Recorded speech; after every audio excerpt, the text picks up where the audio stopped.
అందరికీ నమస్కారం. అంబేద్కర్ కోనసీమ జిల్లా మలికిపురంలో దళితులు, దళిత క్రైస్తవులు జేఏసీగా ఏర్పడి భారీ బహిరంగ సభ నిర్వహించారు. ఈ సందర్భంగా ఆ చుట్టుపక్కల ఉన్నటువంటి ప్రాంతాల నుంచి పి గన్నవరం, రాజోలు, సకినేటిపల్లి, మలికిపురం తదితర ప్రాంతాల నుంచి భారీ ఎత్తున దళితులు, దళిత క్రైస్తవులు ఆడ మగ తేడా లేకుండా శాంతి ర్యాలీలు నిర్వహిస్తూ ప్రభుత్వ వ్యతిరేక నినాదాలతో బహిరంగ సభ వద్దకు చేరుకున్నారు. ఈ సందర్భంగా 1950 ప్రెసిడెన్షియల్ ఆర్డర్ను తక్షణమే రద్దు చేయాలని, దళిత క్రైస్తవులకు ఎస్సీ హోదా కల్పించి రక్షణ కల్పించాలని వారు ప్రధానంగా డిమాండ్ చేశారు.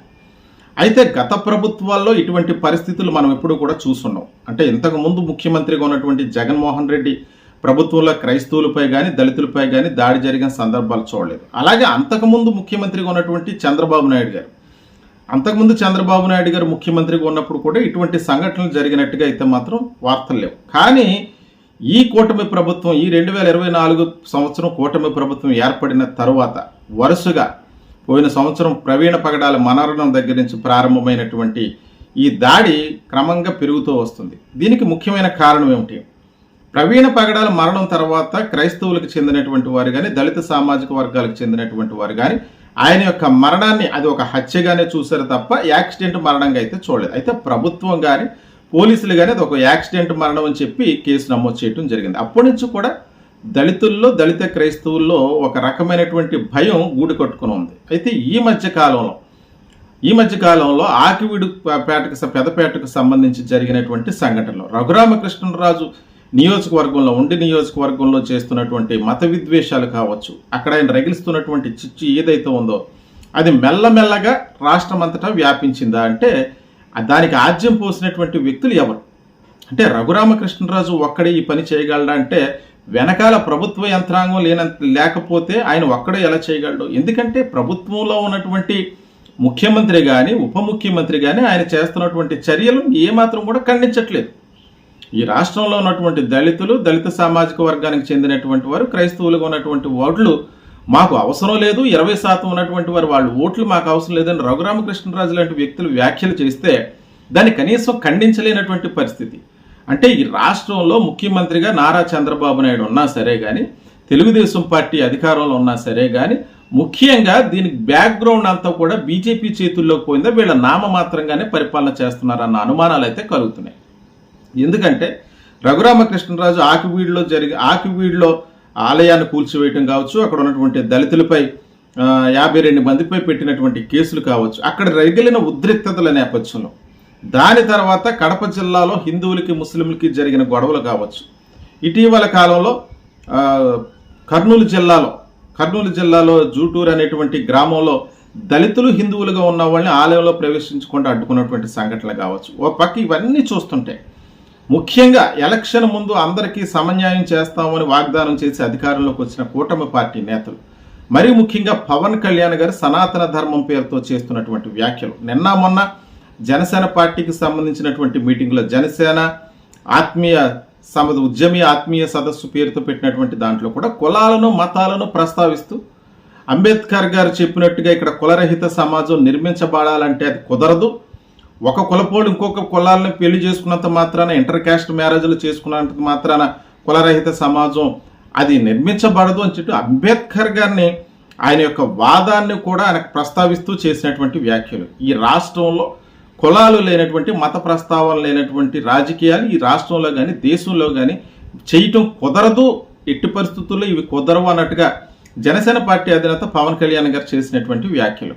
అదేవిధంగా సాంఘిక సంక్షేమ హాస్టళ్ల కోసం, అదేవిధంగా ఆంధ్రాలో ఉన్నటువంటి చాలామంది మతాలు మారిపోతున్నారు, దేవుణ్ణి నమ్మంటే నమ్మరు, మతాలు మారిపోతున్నారు కానీ కులాలు వదలరు, ఈ రకమైనటువంటి భావజాలాలతో చేసేటువంటి వ్యాఖ్యలు. ఈ వ్యాఖ్యలన్నీ కూడా మరి ఇతర ప్రాంతాల్లో ఉన్న వారికి, ఇతర కులాల్లో ఉన్న వాళ్ళకి సహజంగానే దళితుల పట్ల ఉండేటువంటి ద్వేషాన్ని ఇంకా పెంచట్లేదా?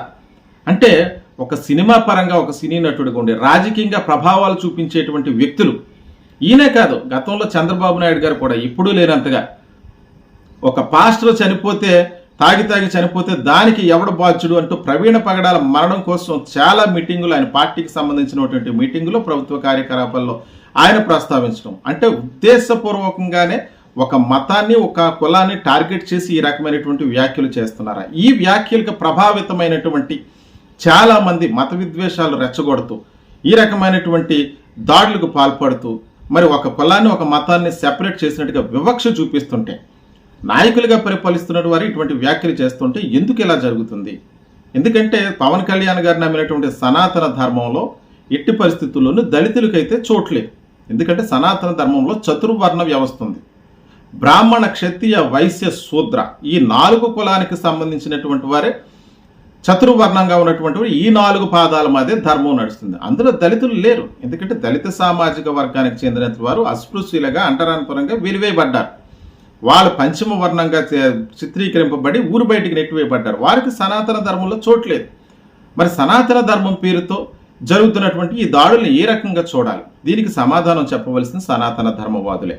ఇక్కడ ప్రత్యేకించి క్రైస్తవులు ఇప్పుడు ప్రభుత్వాలపై వ్యతిరేకంగా బయటకు వచ్చి ర్యాలీలు చేస్తూ ఎక్కడైనా సరే మత విద్వేషాలు రెచ్చగొట్టున్నారా, లేదంటే పలానా చోట ఎవరైనా మత మార్పిడి చేశారని చెప్పి స్వయంగా ఏ వ్యక్తి అన్నా పోలీస్ స్టేషన్కి వెళ్ళి కంప్లైంట్ చేసిన సంఘటనలు ఉన్నాయి. అంటే ఇప్పుడు చెప్తున్నారు కదా చాలా మంది మత విద్వేషాలు మత మార్పులకు పాల్పడుతున్నారంటూ చేసేటువంటి వ్యాఖ్యలు. ఎవరు మత మార్పులకు పాల్పడుతున్నారు?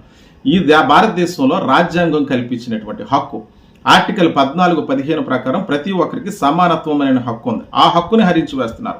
ఆర్టికల్ 25 నుంచి 30 వరకు కూడా మత స్వేచ్ఛకు సంబంధించినటువంటి హక్కులు కల్పించబడినటువంటి రాజ్యాంగం. ఆ రాజ్యాంగంలో ఉన్నటువంటి మత స్వేచ్ఛకు చెందినటువంటి ఆర్టికల్ 25 కూడా తొంగలో తొక్కుతున్నారు.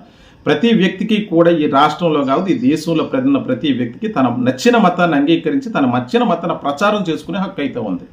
అయితే ఈ విధమైనటువంటి దాడులు రాజ్యాంగ విరుద్ధంగా చేస్తున్నారంటే వచ్చే భవిష్యత్తులో మరి ఈ రకమైనటువంటి భావజాలం కలిగిన వ్యక్తులు మళ్ళీ పూర్వం నుంచి ఉన్నటువంటి మనువాద సంస్కృతిని దళితుల్లోకి చొప్పించి మళ్ళీ ఊరి బయటికి నెట్టివేయాలనే ఆలోచన చేస్తున్నారన్నటువంటి భయం అయితే కలుగుతుంది. ఎందుకంటే ప్రధానంగా భారత రాజ్యాంగానికి కట్టుబడి పనిచేస్తున్నటువంటి ఈ భారత ప్రజాస్వామ్య దేశంలో మళ్ళీ తిరిగి కులాల వ్యవహారాలు, మతాల గొడవలు రెచ్చగొడితే ఈ సమాజం ఎటుపోతున్నట్టు.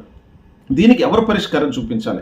ప్రజలు ఎన్నుకున్న ప్రజాప్రభుత్వాలే దీనికి పరిష్కారం చూపించాలి. ఒకవేళ దళితులుగా మారినటువంటి, క్రిస్టియన్స్గా మారినటువంటి వారి ఓట్లు మాకు అవసరం లేదని ఈరోజు కొండ బద్దలు కొట్టిన రఘురామకృష్ణరాజు లాంటి వ్యక్తులు చెప్తున్నారంటే దాన్ని వెనకుండి ప్రోత్సహిస్తున్నటువంటి ఈ ప్రభుత్వాలు, అంటే పైకి రఘురామకృష్ణరాజు కనబడుతున్నాడు కానీ వెనకాల ఒక ముఖ్యమంత్రి కానీ ఉప ముఖ్యమంత్రి కానీ వీళ్ళెవరు కూడా ఇటువంటి పనులు చేయొద్దు అని అతను వారించలేనటువంటి పరిస్థితి. రాజ్యాంగబద్ధమైనటువంటి డిప్యూటీ స్పీకర్ పదవిలో కూర్చోబెట్టారు. ఏ రకమైనటువంటి చర్యలు తీసుకుంటలేదు. ఈ భావజాలంతో దళితులను, దళిత క్రైస్తవులను పూర్తిగా అణిచివేయాలన్న సిద్ధాంతంతో ఈ రాష్ట్ర ప్రభుత్వం పనిచేస్తుందా అంటే దానికి ఖచ్చితంగా సమాధానం చెప్పవలసినటువంటి అవసరం ఉంది. దళితులు, దళిత క్రైస్తవులు ఈ రాష్ట్రానికి అవసరం లేదంటే 1 కోటి మంది ఉన్నటువంటి దళితులందరూ కూడా ఏమైపోవాలి? వీళ్ళందరూ బయట దేశం నుంచి వలస వచ్చిన వాళ్ళ కాదే. మీరు నమ్మిన సనాతన ధర్మం ప్రకారం, మీరు దాన్ని నమ్మిన సనాతన ధర్మ సిద్ధాంతం ప్రకారం దళితులకు ఆలయ ప్రవేశం లేదు. వారి దేవుడి దర్శనం చేసుకోవడానికి వీలు లేదు. వాళ్ళు సామాజికంగా, సాంఘికంగా వెలివేయబడినటువంటి వారు. ఏ దైవం అయితే వాళ్ళని ఆహ్వానించలేదో వారిని ఆహ్వానించినటువంటి దైవం దగ్గరికి వెళ్ళారు, మతం మారారు. ఇప్పుడు ఆ మతం మారిన విషయాలను కూడా ప్రస్తావిస్తూ భయంకరంగా దాడులు చేసో, భయపెట్టో, తిరిగి వాళ్ళని హిందూ మతంలోకి మార్చాలనుకున్నో, లేకపోతే క్రైస్తవ మతం నుంచి దూరం చేయాలన్న అటువంటి ఆలోచనలతో జరిగే ప్రయత్నాలను తిప్పికొట్టే దాని భాగంగానే ఈ రకమైనటువంటి శాంతి ర్యాలీలు జరుగుతున్నాయి. ప్రభుత్వాలు వీటన్నిటిపై కూడా దృష్టి పెట్టవలసిన అవసరం ఉంది. ఆంధ్రప్రదేశ్ను మరొక మణిపూర్ లాగో లేకపోతే మరొక అస్సాం లాగో చేయాలంటే మాత్రం ఇక్కడ ఉన్నటువంటి మెజార్టీ పార్టీ దళితులైతే చూస్తూ ఊరుకునే పరిస్థితి అయితే లేదు. ఖచ్చితంగా ఇటువంటి శాంతి ర్యాలీలు ఎందుకు జరుగుతున్నాయి, దేనివల్ల ఈ వివక్ష ఆగకపోతే రాష్ట్రంలో అశాంతి నెలకొనే పరిస్థితులు వస్తున్నాయి. దీనిపై ప్రత్యేకంగా దృష్టి పెట్టవలసిన అవసరం ఉంది.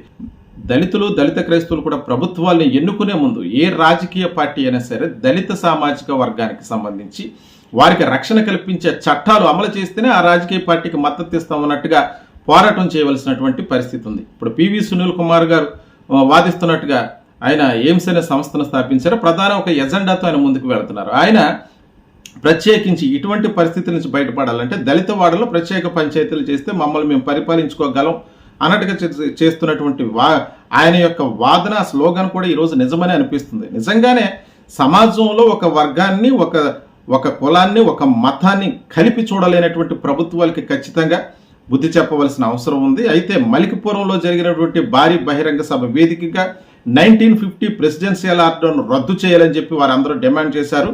అయితే దీనిపై పోరాటం ఉధృతం చేసే విధంగా కూడా క్రైస్తవ సంఘ నాయకులు, క్రైస్తవులు, దళిత సంఘ నాయకులు కూడా ప్రణాళిక సిద్ధం చేస్తున్నట్టుగా తెలిసింది. చూద్దాం భవిష్యత్తులో ప్రభుత్వాలు ఈ రకమైనటువంటి ఆగడాలకు, ఈ వివక్షలకు అడ్డుకట్ట వేస్తాయా, లేకపోతే మరిన్ని దాడులకి ప్రోత్సహించే విధంగా వారి విధానాలు ఉంటాయన్నది వేచి చూడాల్సి ఉంది.